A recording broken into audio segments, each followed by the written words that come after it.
আমার বেস্টি যখন প্রাইভেট স্কুলের teacher. Good night ma'am. Very good night.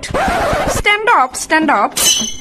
ক্লাসে ঢুকার আগে ওই পেটলা ছাড়টা যে, আরে তোরের অঙ্ক ক্লাস যে করা পেটুক চৌধুরী। হ্যাঁ, ফ্লোরে পিছলা খেয়ে পড়া গেছে গা। আমার দেখা যে হাসি উঠছে। তোর আর হাসি উঠছে না? কথাটা শুন না। ম্যাম হাসার পরে যদি পানিশমেন্ট করেন? তোরও পাগল, আমি নিজে তো হাসতাছি। তো কালকে পড়াইছিলাম যে মানুষ যেমন কার্বন ডাই অক্সাইড ছাড়া বাঁচে না, ঠিক তেমনি গাছও কিন্তু অক্সিজেন ছাড়া বাঁচে না, মানে আদান প্রদান ঘটে। Got it? Yes, ma'am. তো আজকে আমরা পড়ুম সিএনজি। দেখি কে বলতে পারে সিএনজি ফুল ফর্ম কি? ম্যাম আমি কই? হ্যাঁ, দাঁড়ায় কো। সিএনজির ফুল ফর্ম হচ্ছে সিএনজি গাড়ি চালাইতে হইব। তোর মুন্ডু, তুই আজ এটা উত্তর দিছিস এলিগা আমি তো সবার সামনে মুরগি হইবি। ঠিক আছে ম্যাম, কিন্তু আপনার এই সুন্দর চেহারা রাগ মানায় না, রাগ করেন না। আচ্ছা, ভুল তো মানুষেরই হয় না। ভুল করে করে তো মানুষ সঠিকটা শিখে। Stand up, stand up.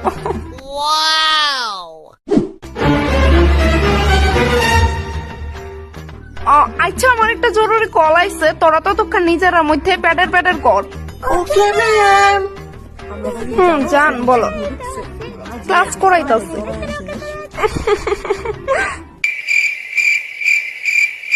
Uma, তোরা কথা বন্ধ করে আমার দিকে এইভাবে তাকাই রেছিস কেন? হ ম্যাম বুঝি, সবই বুঝি। কার লগে কথা কইতাছিলেন?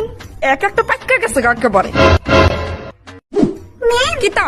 ম্যাম আপনার নতুন আরেকটা বিজ্ঞান চালাবো, অনেক হ্যান্ডসাম আর হট বলে সাতটা। আশ্চর্য, লজ্জা করে না একজন শিক্ষক মানে একজন গুরুজনকে নিয়ে এরকম মন্তব্য করা? ছি। Sorry ma'am, extremely sorry. এমনিতে কবে রে আইবো? ঘুম পাইতেছে। আচ্ছা, তো এখন আমরা করুম স্লিপ এক্সারসাইজ। ঘুমা সবাই। ম্যাম, আপনার এই স্লিপ এক্সারসাইজ তো আর কোনো স্যার ম্যামে করা না। তুই কি চাস পরীক্ষাত গুল্লা পাইতে? কেউ করাক আর না করাক, আমি তো বউ করুম এই এক্সারসাইজ ম্যাম। Good boy. তো ঘুমা সবাই, আর ঘন্টা পড়ার লগে লগে সবাই উঠে যাবে গা, ঠিক আছে? টাইম স্টার্ট নাও।